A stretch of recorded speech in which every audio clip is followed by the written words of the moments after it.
কিছু কিছু মানুষের কথার আঘাত এতটাই বেশি হয় যে না চাইতেই চোখে জল চলে আসে।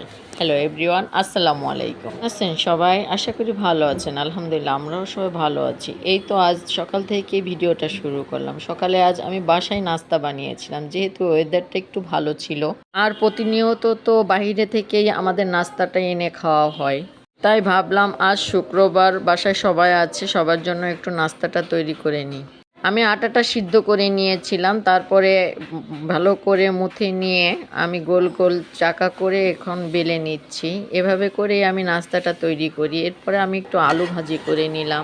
আলু ভাজি, মাংসের ঝুরি, ডিম পোস্ট এগুলো দিয়ে আজ সকালের নাস্তাটা ওরা সেরে নিল। একদিন আজ নাস্তাটা খেতে এত ভালো লাগছে, যেহেতু বাহিরের খাবার আর কত খাওয়া যায়, ওরা কত তেল দিয়ে রান্না করে।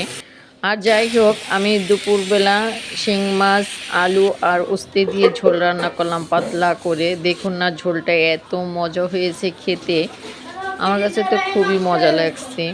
এই যে আমার ঝোলের কালারটা দেখুন।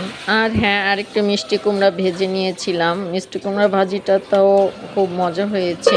এরপর আমি একটু ঘন ডালও রান্না করেছি, আর ডাল ছাড়া তো আমার চলেই না। আর এই যে যে রুটিটা ভাজতে দেখুন, এটা কিন্তু আমার মেজো ছেলে ভাজতেছে। ও অনেকটা মেয়ের মতো, মেয়েদের সব কাজও আমাকে করে দেয়। আর হ্যাঁ, আমার ছেলেরা এত লক্ষ্মী, ওরা আমাকে সব কাজ করে দেয়। মেয়ে হয়নি তো কি হয়েছে। সব ভালো থাকবেন, আল্লাহ হাফেজ।